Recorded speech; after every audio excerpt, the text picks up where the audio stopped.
Hey everybody, what's going on? Welcome back to Directional Faith Live. I'm hoping that you can all hear me okay.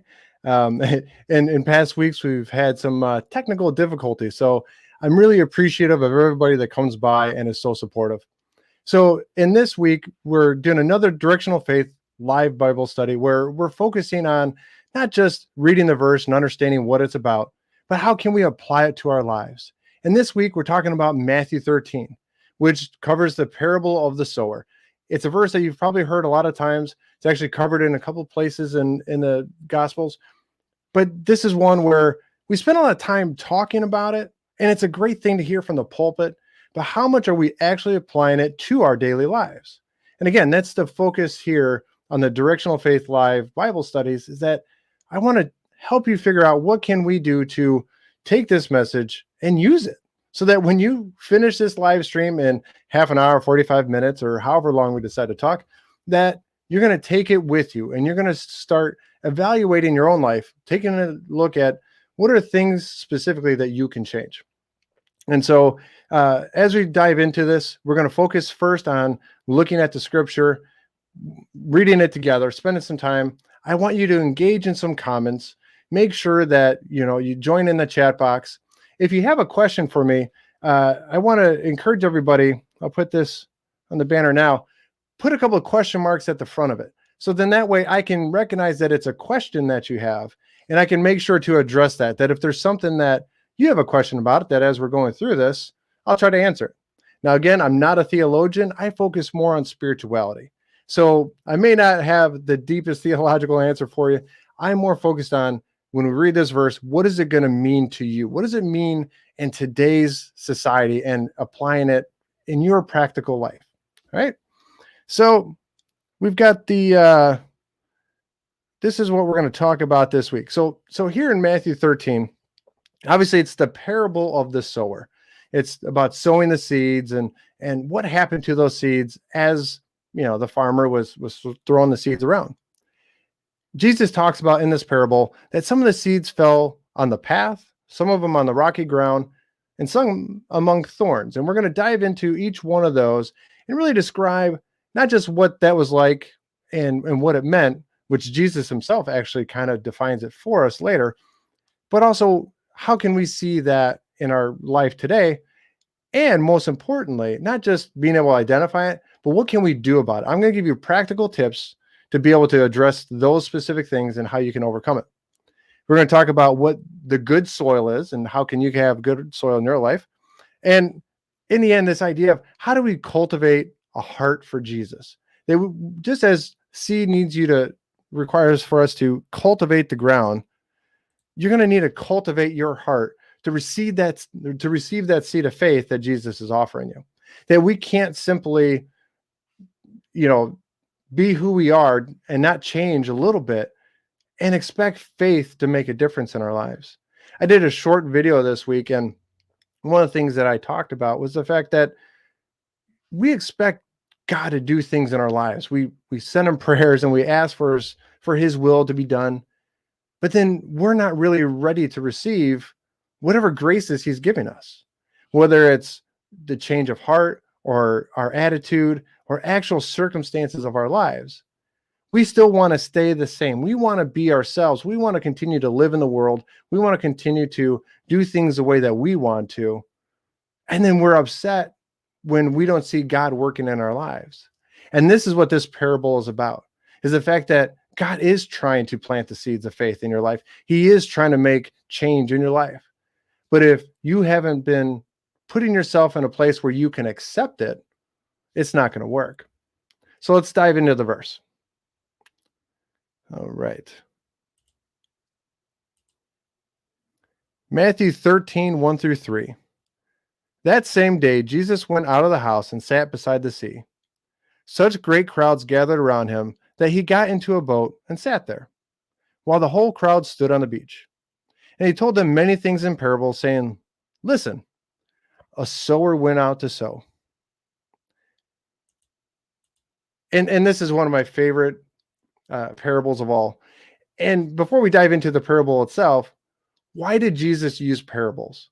He talked in stories because it was something that people could understand. It's the very reason why we have scripture in the first place. When we read about the life of Jesus, it's a lot easier for us to identify with him and understand and put ourselves into that situation compared to if we simply read a book on the rules and reasons of why we should believe in God and what rules we should apply to our faith. That by seeing very practical examples, not just of Jesus, but when we look back in the Old Testament, when we look at the New Testament and the letters that Paul was writing and the other writers, that these are all stories that we're gaining something from it, and we can picture ourselves in that. And that's one of the things that, as many of you know, I love Ignatian spirituality. Saint Ignatius was big on that, was on visualizing the gospels and visualizing the stories of the Bible so that we could see ourselves in those moments. And so as we're going through this, as we're picturing this parable, this story, take a minute and picture it in your mind. Picture that seed being thrown by the sower as he's throwing it onto the ground. Imagine the seed being thrown onto the hard path, onto the rocky ground, among the thorns, and then the seed that comes on the good soil. Spend time and actually visualize it in your mind. You don't need to look at me that much. I'm not that pretty. So spend time looking at that and see how that starts to stir more within your heart when you actually see it within your own mind. So let's hop back again.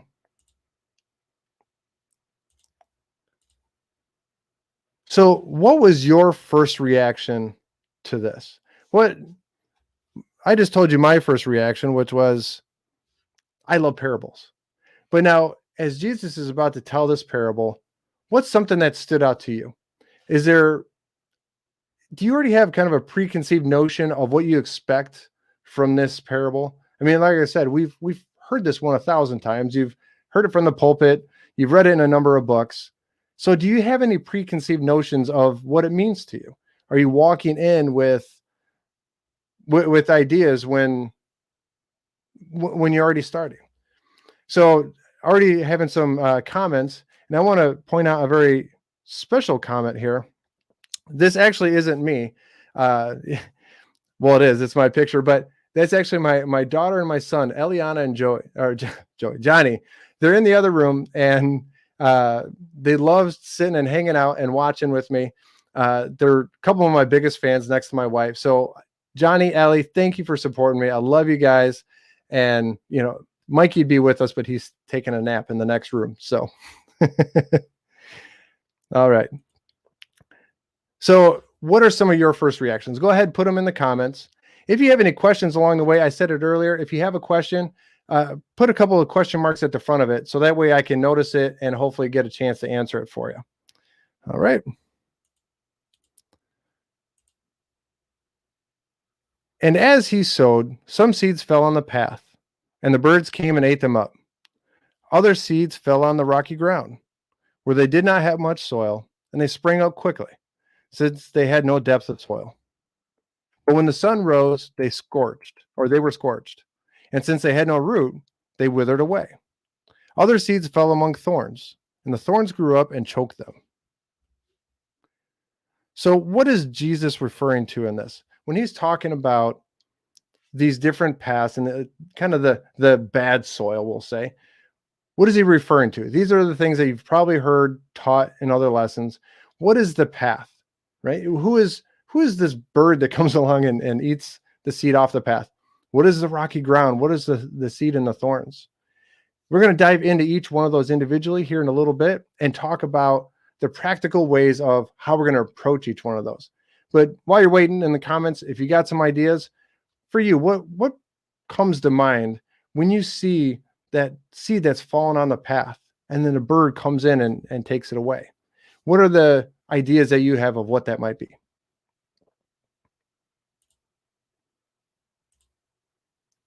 Other seeds fell on good soil and brought forth grain, some 100-fold, some 60, some 30.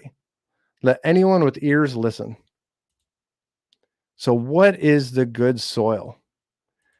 Now, the way I'm going to approach this is, if we focus on not having the bad soil, what we're left with is the good soil. That if we're not the hard path, if we're not the rocky ground, and if we're not the patch of thorns, what's left is the good soil. So if we can focus on eliminating some of those things that cause the bad soil and the bad situation for that seed to grow, that's going to leave the good soil for our hearts to work with. Now, obviously, there's ways to even continue to improve that beyond just removing the thorns and removing the hard rocky path. But this is a place for us to start, and I hope that by the end of today we're going to have that figured out for you. So Jesus explains the parable next, and he doesn't do this in all of his parables, but in this one he specifically did that. He took time because they were struggling to understand it. He had pulled the disciples aside and said, hey, it's lucky for you that you can kind of understand these things, but even they had their questions about it. And so Jesus wanted to make sure exactly that they understood exactly what he meant. And he's actually going to spend time in the next few verses here. And we jumped ahead a little bit in Matthew 13, but he's going to spend some time actually talking about what each one of those types of soil is and explain it to us. And so as we're going through that, we're going to cover what it is, how it applies to modern life, and then again, ways that we can approach it to try to overcome it.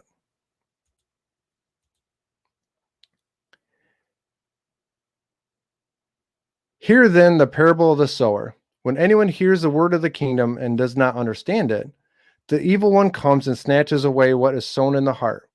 This is what is sown on the path. So again, we're looking at the evil one is the bird, the evil one, the devil. We may not like to acknowledge that he exists, but he does. And he's the one that's going to come and take that seed away. When God tries to plant this seed of faith, I guess that's step one. The seeds, when we're talking about the seeds, the sower himself is Jesus or God, and he's trying to plant these seeds of faith into our lives. And as he's doing it, if we're not really ready for it, if we're not able to hear and to understand exactly what he's trying to teach to us, the seed is going to fall on a rocky path, and a bird is just going to swoop up and take it. And I can tell you from my own experience that we had some dead spots in our yard last year, and so I went out there and threw out some grass seed, and I didn't spend any time with it. I didn't try to till the soil or anything. I just had a few dead patches that I wanted more seed to grow. And so I went out there and just dumped a bunch of seed on there. And sure enough, it just pretty much stayed there all year. It didn't take, no grass grew. And the squirrels and the birds were just having a field day eating it all. And pretty soon I was just left with a dirt patch again. And that's kind of what's happening here, is that the seed isn't able to actually take into the soil. It's fallen on this hard path that's been walked over and hardened, and from the drain or from the dry, lack of rain and the dry area, people walking over it, it's become hard and compact. And so if we don't hear God, and if we don't learn to listen to him talking to us in our lives, the seed is just going to bounce off, and someone's going to come along and eat that, whether it's a bird, a squirrel. But in this case, when that seed of faith hits our heart, it's just going to bounce off us. We're not going to absorb it. And the evil one is just going to come and pull us right back along, right to where we're at again.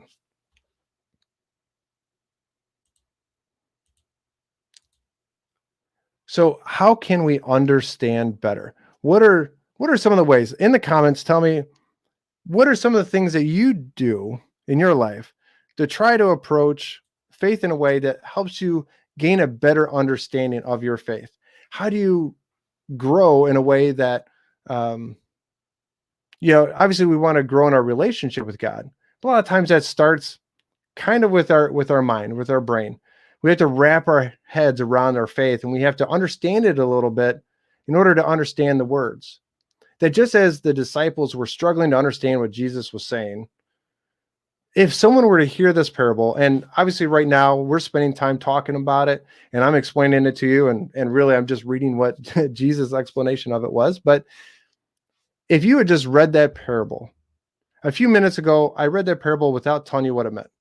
I told you about some rocky ground and, the hard path and thorns, and maybe the thorns you might have thought of what that might mean. Or maybe you thought of the good soil, and that one's pretty obvious, and say, well, yeah, good soil is, good receptive heart for faith.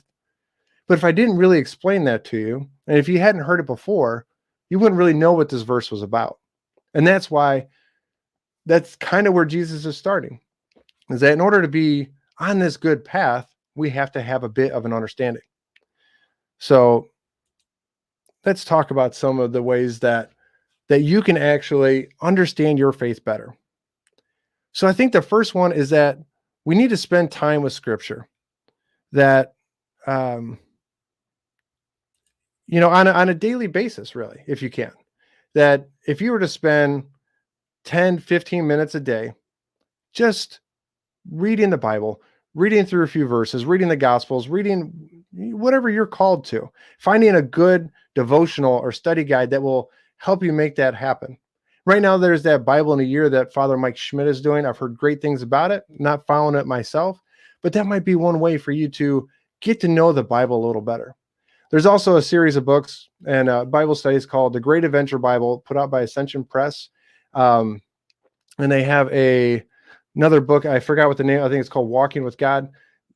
And it walks you through the entire Bible and kind of gives you the Bible as a story in a narrative fashion. A little bit easier to read than reading straight through the Scripture by yourself.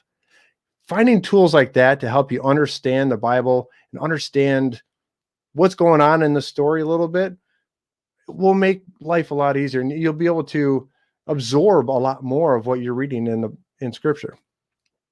And so that's where reading other books and videos, such as the Bible studies I mentioned, comes in. And make sure you're finding good, solid Christian sources. Let's face it, the internet's full of false prophets. For all you guys know, I could be a false prophet, right? I'm not, I promise.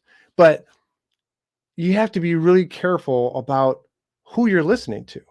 Some of the things that I've seen and read on the internet by, some of these internet evangelists and stuff, I wonder where they're getting their information. That did they spend any time researching it? Whenever I bring any one of these things to you, I have Bible dictionaries and commentaries and other things that I make sure to read through and have a good grasp on before I'm going to present anything to you. I'm not going to just walk out there blindly based off of what I might think a Bible verse might mean, because I want to lead you in the wrong direction. Because some of the things that I've heard online, honestly, are shocking. And so everything that you hear online, including what you hear from me, honestly, you need to take it back with you and examine the source and examine where you think it's coming from. And if you think that it applies to your life, and if you think it's correct, there may be things that I say on this channel or during these live streams that you disagree with, and that's fine. I think that's one of the great aspects of our faith, is that we can explore each one of our own paths to God individually. And I'd love to have these debates. And that's exactly why I wanted to start these live streams, is so that we could have these open conversations. I'm really thankful for everybody that's leaving comments so far, that this should be a collaborative effort. This shouldn't be something that we just go out on our own. So, and then the last way, obviously, is just pay attention to the pulpit. I know there's some times where we're so stuck on, for me, honestly, I've got the 3 kids, the 3 little ones, and plus my older one.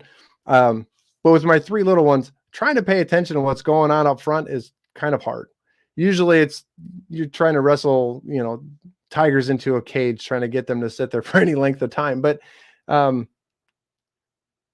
you're there, try to find ways to pay attention, to become engaged, to, really listen to what, the pastor or the priest is saying to you that week.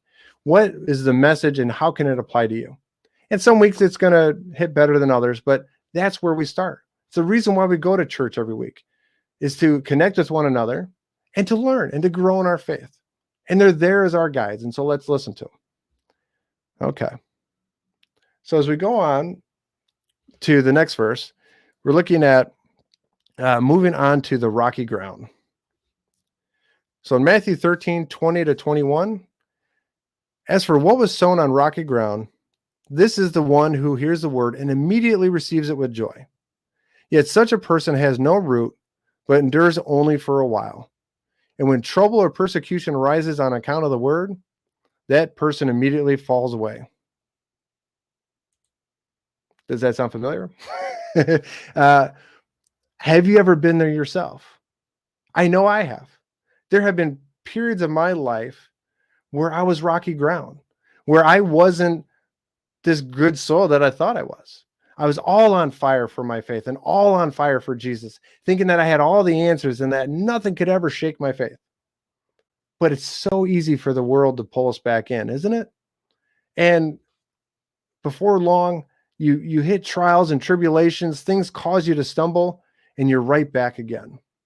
You've fallen right back into the same old patterns that you were before. And as Heather says, she's been there too, right? That this isn't something that any one of us goes through, and we should kind of think hardly on ourselves that we're the only ones that's ever done that, that's ever backslid in our faith. To find someone that didn't backslide in their faith would be really the unique thing to find, that each one of us is going to have these periods in life where we're going to struggle with that. We're not going to necessarily always have the right answers and be able to stay strong at every moment of the path. So how can we endure longer? What are the ways that you can take in your life to actually improve upon that, so that when the struggles come and the trials come, that you don't fall apart immediately? I mean, it's pretty natural for all of us to struggle a bit, that when the trials and tribulations come, we're going to backslide. But are there ways to be able to overcome that? And so with this list here, these are my practical ways that I think that you can take. We just talked about in step 1 that you're going to study more about the faith and you're going to try to learn more about it. Well, I think the first thing you need to do on this part to prevent yourself from becoming rocky ground is that you need to internalize it. You need to make it your own. So you've spent that time reading and studying the Bible, and that's great. And I know a lot of people that are awesome at remembering Bible verses and memorizing entire chapters of the Bible and doing all this great stuff. And that's wonderful. It's great to be able to recite that and share it with others. But are you internalizing it? Are you making it part of your life? Has it changed you in any way? The Bible is a book of change. It's not a book of instructions of how we all should be all the time. It's a book of instructions on how to change and improve your life and make your life better, and how to grow closer to God. We don't have all these, rules, as it were, in the Bible for the sake of God just wanting to keep us in line. He does these things because, like a parent, when I give my kids rules, it's not because I'm trying to just be the mean dad that wants to steal all their joy and fun. And kids, if you're still out there listening, no, I'm not trying to steal your fun. Right? But the reason why, little Ellie and Johnny get in trouble sometimes is because of the fact that I'm trying to teach them a lesson. I'm trying to protect them and make sure they don't get themselves hurt. And I'm trying to make them better, stronger kids and eventually adults. I'm trying to teach them the lessons that they need in order to grow and become better, stronger people. And in the same way, a lot of the things that we do learn from the Bible, we're meant to internalize to be able to grow in that same way. All right. And it looks like Johnny and Ellie are still there because they said me too. Hi, kids. All right. So the next one would be to spend regular time in prayer. And I've had a hard time with this too. I go through phases in and out where, I'm really good at prayer for a while and other times not. My wife and I actually like to do a prayer every night together where we kind of do a daily examine together, kind of very loose version of it, where we just kind of review our day, what happened, what we're looking forward to in the future, add some prayer attentions to it. And it's something that actually my wife, Mary, really pushed for. And, when we were first together and everything, that she thought it was important. And I was a little shy at first. But now that we've made that a habit, and now I can almost not imagine not doing it every night. We also do prayer before a meal. So you have some of those basic prayers, but you also need to set aside special time just for God to make sure that you pray and then you spend time in conversation to build this regular life of prayer, because that's you communicating with God. And the stronger relationship you have with him in that way, the less likely you are to kind of fall to the wayside when troubles come. So the next way I would say is you need to find ways to engage. You need to make sure that you're actually engaged in your faith. Maybe that's at your church, your parish, that you find ministries to take part of, a Bible study to join. You make friends with people there, or you go out in the community and you're doing things with your faith that way. And you find other ministries, like I'm spending some of my time helping a retreat house, doing some of their tech work. And that's a way for me to stay engaged with my faith using some of the skills and tools that I already have. And so by engaging in my faith in that way, faith starts to become a regular part of your daily life. And when it really, if you notice in these first three things, we're talking about ways to really make faith an everyday thing. It's not just, Jesus isn't just a Sunday thing. He's an everyday thing. You need him in your life all the time. And if he's there with you and you recognize that he's there with you, that when these troubles come, you're not going to be like that rocky ground that rejects the seed. You're going to be the good soil that's able to accept faith and accept hope and joy and the strength that you need when the trials come. The next one would be to join a community. And as someone that's highly introverted, I need to do a better job of this myself.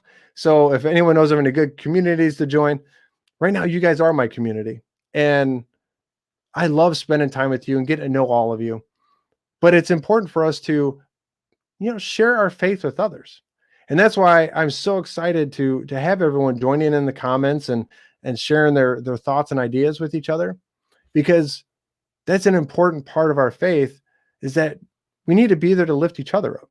That when the trials come and you start to struggle, if you've got people right there next to you that are willing to lift you up and give you, that support and encouragement you need, it's going to make life that much easier. And then the last one is spiritual direction, which I'm a, spiritual director myself in training, as it were.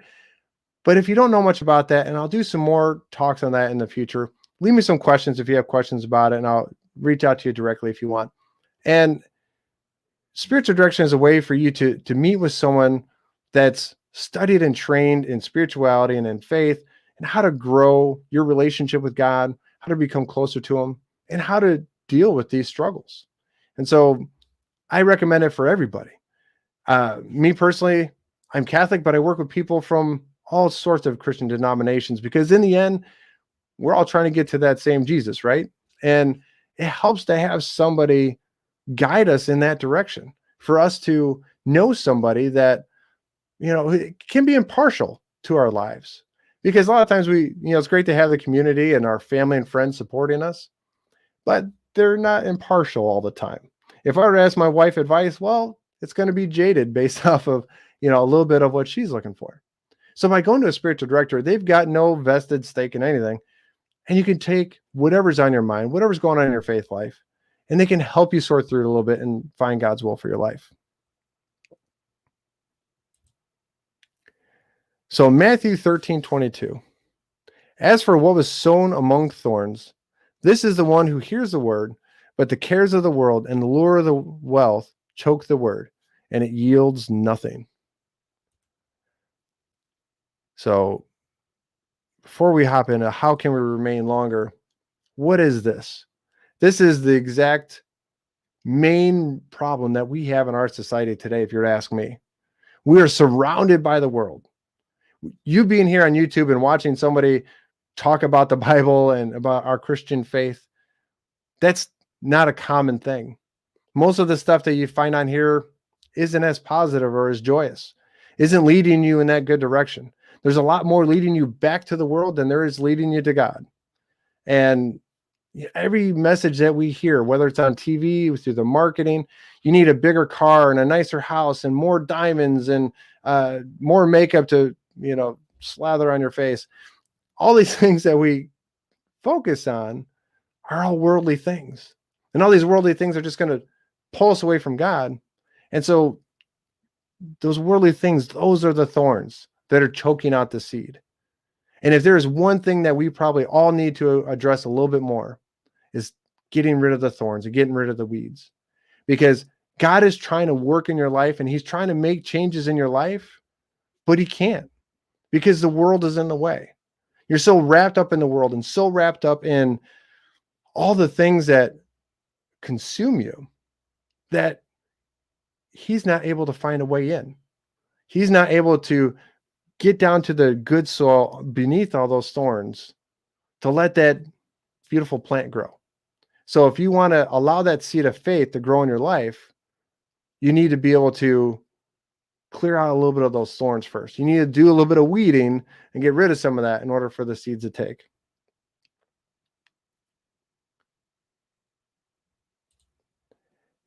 And my friend here also added that it's when we put our temporary worldly life and desires over the words of God. And that's so true that, we're so focused on this temporary life. The things that we're think about that. That's such a great point that those thorns, the thorns will come and go. Weeds come and go. They're easy to rip out and they'll come right back again.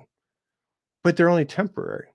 They're not this permanent soil that will always be there. That if you can clear those out and get to the good soil, and the way to really get rid of the thorn and the weeds is the fact that once a good plant takes root and a good large bush, that mustard seed idea, that large mustard bush takes root and grows, and it'll eventually choke out all the weeds because it'll provide so much shade that the weeds won't have an ability to grow anymore. So it might take us a while at first to be able to clear out some of those weeds, but they're only temporary. You clear those out, and once you have, and you allow that mustard bush to grow, there's no more room for the weeds anymore. That mustard bush has taken over the entire area. All right. We're getting there. So how can we remain longer? How can we just talked about it a little bit.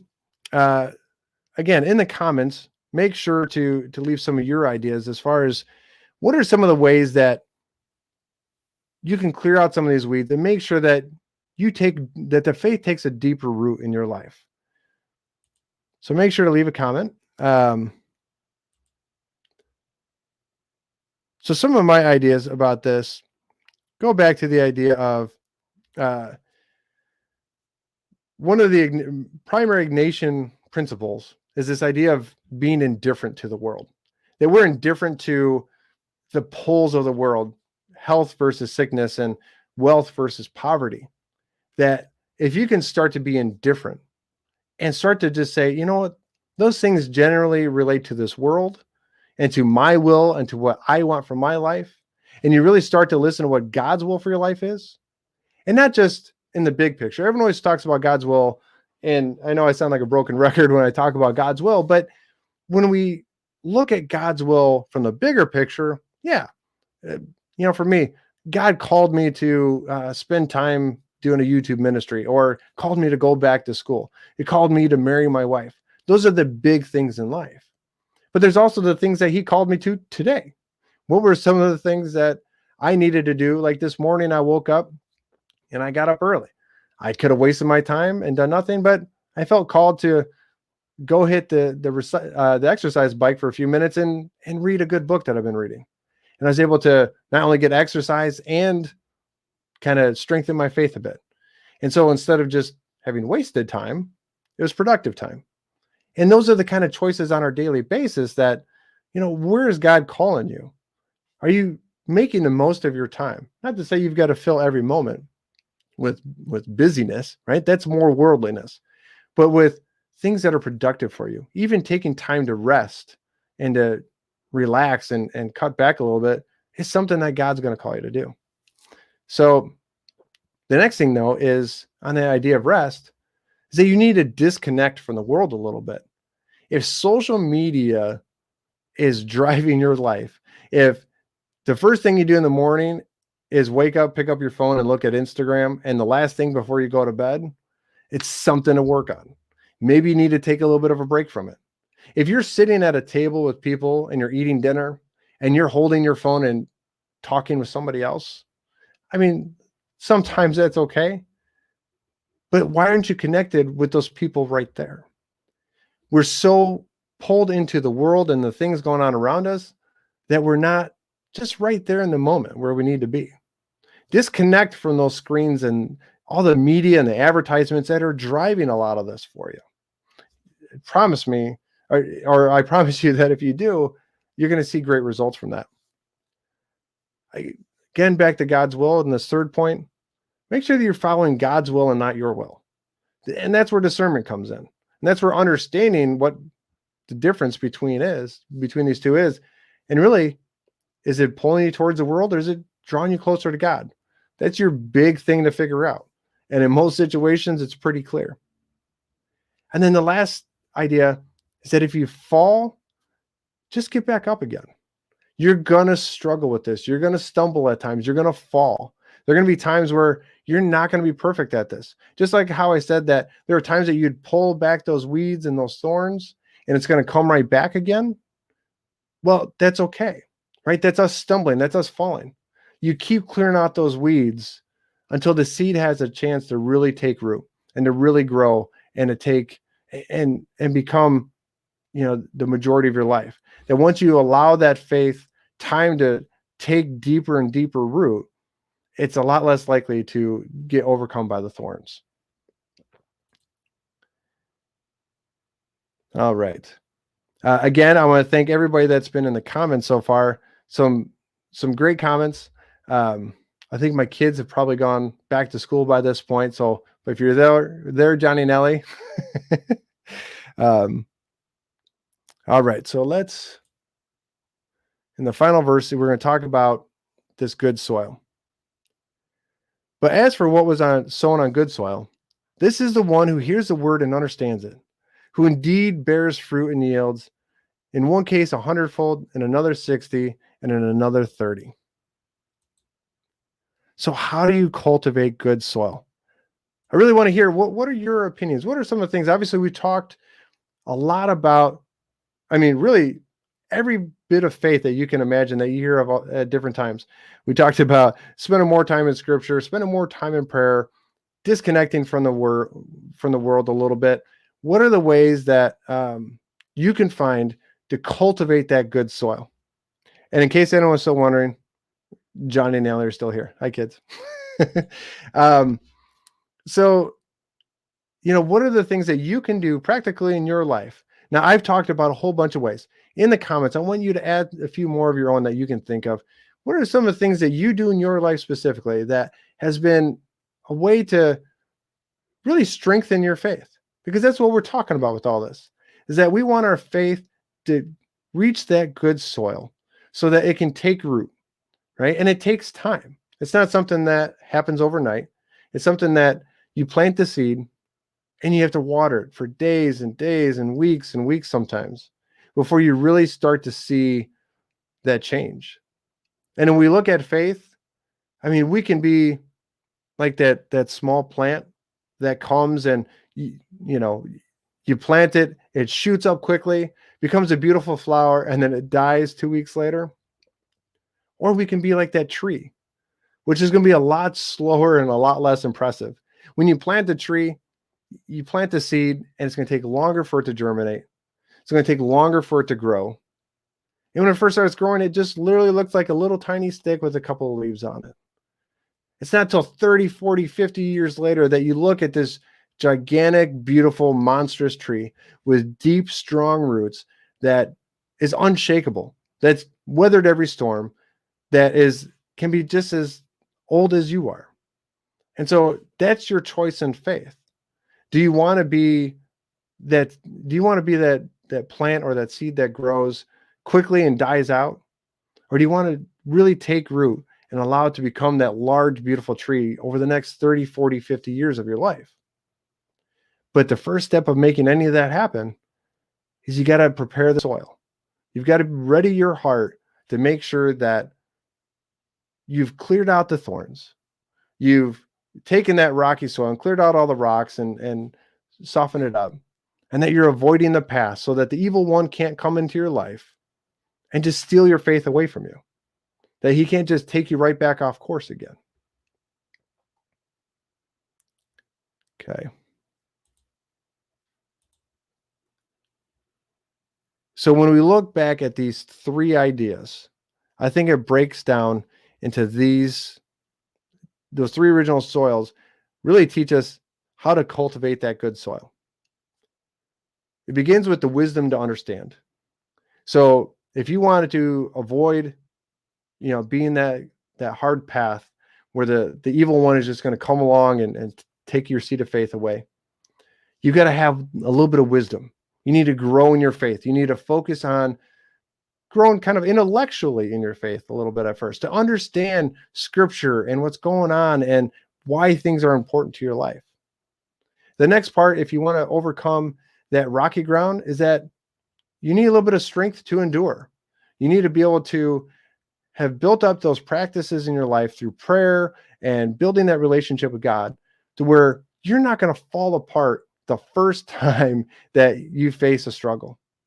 And I'm not judging anybody because I've been there too. And there have been times where I've ebbed and flowed in faith myself. But if you can build that strength, the next time calamity comes your way, you're not going to struggle. And then in the last step is this determination to remain, because weeds grow and they grow fast. And so as you're weeding out, taking out the weeds, if you don't stay on top of it, you don't keep maintaining it, they're going to come right back again. Just like the world.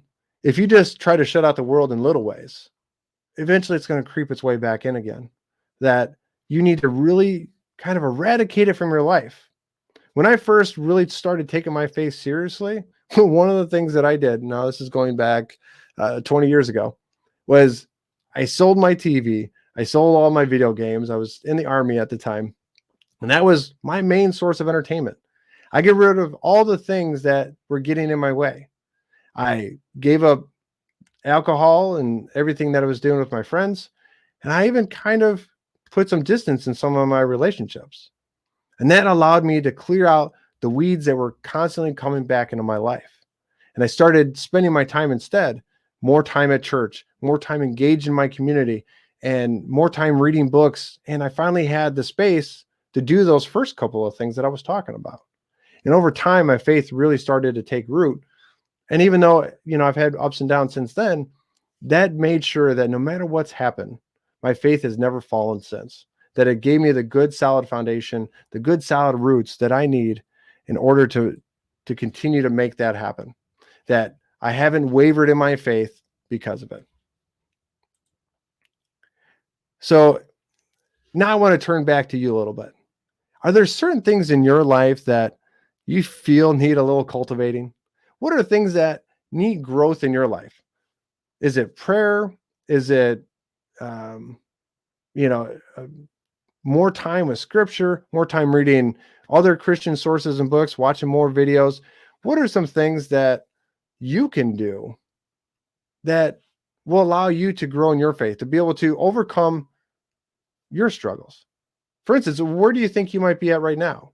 Do you think that you're somebody that is, on good soil? I mean, I'm hoping the people that are here, a lot of you are there, and that you're continuing to cultivate and make the soil just that much better. But maybe you feel like you've got a little bit of thorns creeping in, or maybe you think that there's some rocky parts to your soil. And of course, maybe you're afraid that the evil one's going to come along any day and try to steal it from you. So what are some of the areas that you're personally struggling with?